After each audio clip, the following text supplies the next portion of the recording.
Welcome to Music and Medicine. I'm your host, Dr. Moshe Lewis. Really excited to be joined by my co-host, Kathleen Bradley.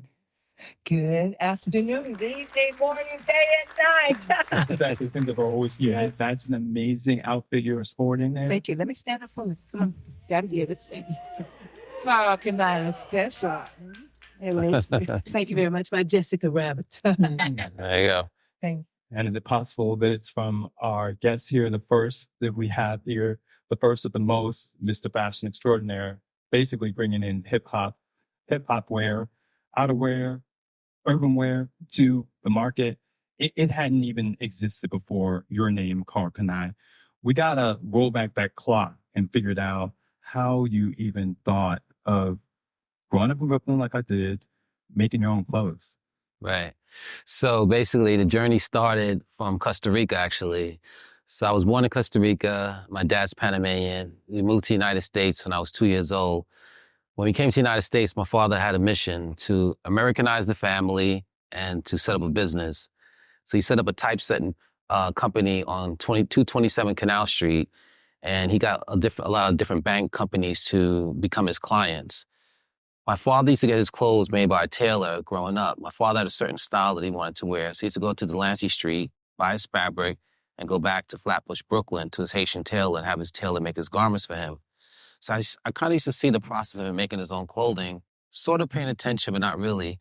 But that was my first inclination into fashion that told me that you could make your own clothes as opposed to going out there and buying clothes from other brands and other people who didn't represent the culture and represent your people the way you want it to be.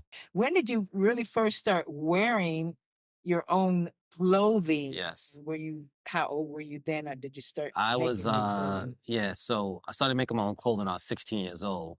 And that was derived from all my friends. We were very competitive with fashion. So if I found something fresh, I'm not going to tell you where I got it from. Everybody wanted to be exclusive. So no one gave up secrets on where they got clothing from. And clothing made you stand out in the project at the time. It made you get the girls. You're one of the cool dudes if you dress fly. So that's what made me start thinking about my dad's tailor. I was like, man, if I make an outfit with my dad's tailor, none of these dudes will have it on.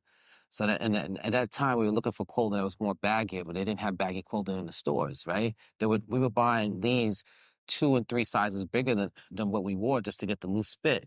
So I went to the tailor and I asked him, yeah, how can I make some jeans with the legs are bigger and baggy, but I want the waist to fit me? He says, no problem. He made me an outfit. He made a pattern, and I wore this linen outfit around the way. And when I wore it, everybody's like, man, where'd you get that from? Where'd you get it from? So you know I'm not about to give up my secrets about the tailor. I'm like, if you want one, I'll make you one. And that's literally how I got started. I started making clothing for the guys in the projects, and it started to take a life of its own from there. Did you say it was linen? Yeah, linen. Yeah, my first out was linen, yeah, because a lot of the Jamaicans and the nightclubs were wearing a lot of linen, so we just kind of went with what everybody was wearing, but the fit was what really got them. It was loose, and it was baggy, and it was oversized, and that's what they wanted. That is amazing. I love that story. I could just see you now. What color was that linen outfit? It was a sky blue linen outfit, wow. But I wanted to share some with you, though, which is tell you the most important day of my life and my career happened around that time. So I was making the outfits for these guys, and we were sitting in the park one day, and I was bragging to these girls, saying I made this outfit for this guy named Joe that was walking by. Joe was a very popular guy in the neighborhood.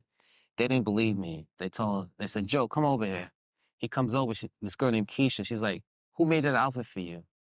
He was like, Carl made it. Well, what's up? She said, can I see your jacket?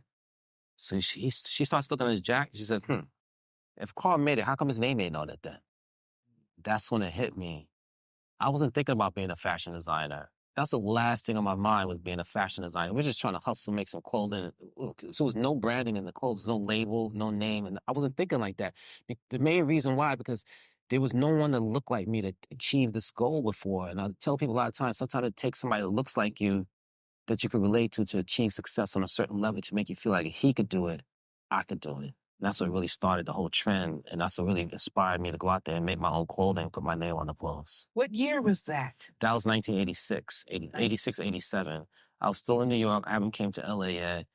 And I went home and I started thinking, what should I call my line of clothing? I was thinking, well, we wear Ralph Lauren, we wear Calvin Klein, we wear Donna Karan, we wear Giorgio Armani. I was like, I want to be like them. So I went home and I was like, my father changed our name to an American last name when he came to the United States, to Williams. I was like, Carl Williams Jeans.